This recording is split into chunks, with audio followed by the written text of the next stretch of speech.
Naku! BBM at Sara mas lalala pa ang tensyon ayon sa hula. At BBM posibleng mapapababa raw sa pwesto sa gitna ng lumalalang kaguluhan sa politika ng Pilipinas na naglabasan ng iba't ibang hula at pagbabasa ng tarot card para kay Pangulong Ferdinand Bongbong Marcos Jr. at Vice Presidente Sara Duterte. Sa patuloy na bangayan ng dalawang panig, ano kaya ang sinasabi ng kapalaran?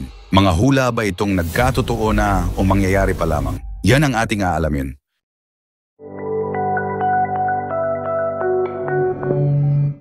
Ayon sa isang kilalang tarot reader na si Ate Windra na napapatunayan ng tumpak ang kanyang mga nakaraang pagbabasa, ay may nakakabahala siyang nakikita sa hinaharap ni BBM. May isang tao na ayaw siyang pababae. Ang higpit, ang hirap kasi itong taong to kasama niya at malapit sa puso niya. Pahayag ni Ate Windra. Sinabi rin niya na may mga tao sa paligid ni BBM na gumagamit ng lahat ng paraan, pera at kapangyarihan upang mapanatili siya sa pwesto. Ngunit may isang malalim na babalang ibinigay ang kanyang mga hula. They are reaching for the power, for the gold. They are using, they are using all the money. But unfortunately, tao ang magdidesisyon. Ang tanong na laging lumilitaw, kailan bababa si BBM sa pwesto? Ayon sa mga hula, hindi malinaw kung kailan ito mangyayari. Subalit may mga palatandaan na kailangang abangan. May mga darating na mga tao or darating na problema na maaaring marirealize niya. Dagdag ni Ate Windra, paano nagpapahiwatig na maaaring magkaroon ng comprehension si BBM sa mga tunay na hamong kinakaharap ng kanyang administrasyon. Ayon rin kay Ate Windra, ang mga hula niya patungkol kay Vice President Sara Duterte ay nagsimulang magkatotoo makalipas ang halos isang taon mula ng kanyang pagbasa ng tarot. Ipinahayag niya na marami ang natatakot sa kanyang mga prediksyon, ngunit iginiit niyang wala siyang intensyon na maging one-sided, kundi ipinapahayag lamang niya ang kanyang nababasa sa baraha. Marami na rin umano ang nagkomento sa kanya tungkol kay Sara Duterte at bagamat may pangamba siya sa kanyang mga hula, naniniwala siyang ang mga ito ay may basehan. High official na may problemang pangkalusugan. Isa sa mga nakakabahala at nakakapagtakang prediksyon ay tungkol sa isang high official na may malaking problema sa kalusugan. Tapos may isa tayong high official na ang kanyang health talaga mako-compromise. So, hindi ko alam kung hanggang saan yung aabot, no? Yung kanyang pagiging critical. Yun. May babala ang mambabasa tungkol sa kondisyong ito. Kailangan mag-ingat na siya. Malamang nandiyan ang ICU. Parang gano'n ang mga issue. Sino nga ba ang tinutukoy na opisyal na ito? Ito ba ay isa sa mga pinakamataas na leader ng bansa? Mga hula na nagkatotoo. Bago dumating ang taong 2025, ang tarot card reader ay may mga nahulaan ng tila nagkatotoo. Ang first and second quarter natin, hanggang bago mag-eleksyon, very critical tayo kasi magkakaroon niya ng, sabihin mo ng, ito na yung pagkakataon nila na para i-down ang isa o kaya yung isa naman i-down din yung isa. Maglalabanan na sila ngayon mag-hurl na ng kumbaga mudslinging na ngayon talaga.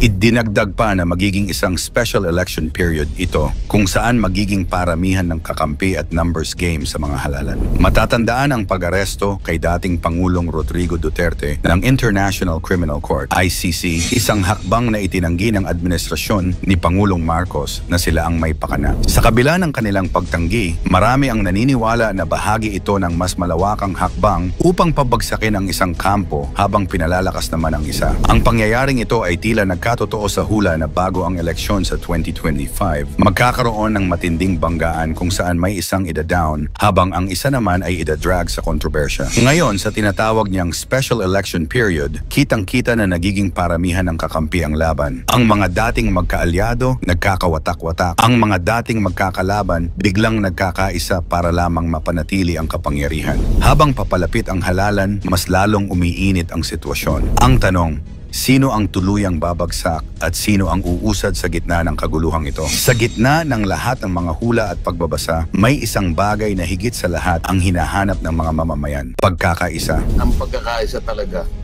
Nandiyan ang buhay ng isang bansa. Nandiyan ang kapalaran ng isang bansa.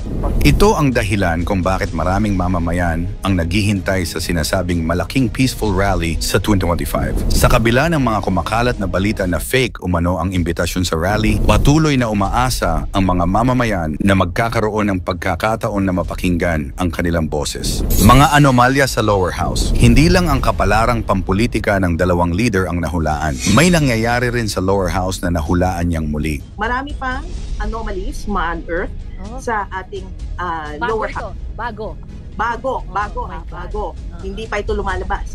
Marami pang lalabas. Ayon sa ibang hula, ang mga anomalyang ito ay maaaring makaapekto sa magkabilang panig ng political division. Matatandaan na noong Pebrero 2025, naghain ng reklamo sa Ombudsman laban kina House Speaker Martin Romualdez at 3 iba pang mambabatas dahil sa umano'y hindi autorisadong paglalagay ng 241 bilyong piso sa 2025 national budget. Ang reklamong ito ay naglalayong papanagutin ang mga nasabing opisyal sa ilalim ng Anti-Graft and Corrupt Practices Act at sa falsification ng mga dokumentong lehislatibo. Ang mga pangyayaring ito ay tila nagpapatotoo sa hula na maraming anomalya ang matutuklasan sa mababang kapulungan bago ang eleksyon na maaaring makaapekto sa magkabilang panig ng political division. Bukod dito, noong Disyembre 2024, naghain ng impeachment complaint laban kay VP Sara Duterte dahil sa umano'y maling paggamit ng pondo at paghadlang sa investigasyon ng Kongreso. Ang reklamong ito ay nagdulot ng mas matinding tensyon sa pagitan ng mga pangunahing leader ng bansa. Ang mga kaganapang ito ay nagpapakita ng mga anomalya at kontrobersya sa loob ng pamahalaan na maaaring makaapekto sa political landscape ng bansa habang papalapit ang eleksyon. Sa huli, isang mahalagang mensahe ang lumalabas mula sa mga hula at pagbabasa. Ang kapangyarihan ay nasa kamay ng mamamayan.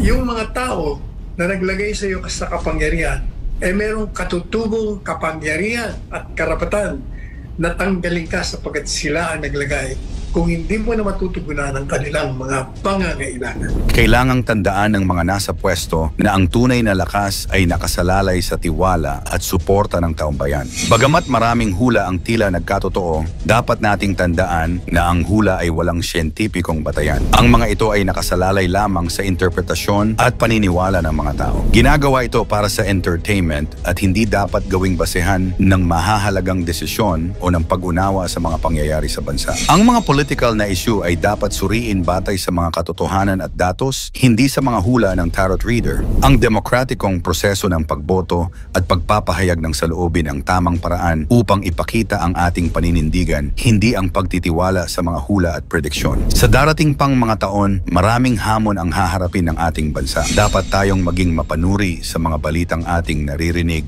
at nakikita. Huwag basta maniwala sa mga balitang walang matibay na batayan. Ang politika ng Pilipinas ay hindi dapat nakasalalay sa mga hula ng tarot reader, kundi sa aktibong participation ng mga mamamayan sa demokratikong proseso. Mag-isip ng malalim, magsuri ng mabuti, and maging responsable sa pagpapalaganap ng impormasyon. Dahil sa huli, hindi ang mga hula ng tarot reader ang magdedesisyon sa kapalaran ng ating bansa, kundi ang kolektibong aksyon ng mga Pilipino na nagmamalasakit sa kinabukasan ng Pilipinas. Alin sa mga hula pa kaya ang mangyayari? At mas titindi pa kaya ang sitwasyong political sa Pilipinas? Ikomento mo naman ito sa ibaba.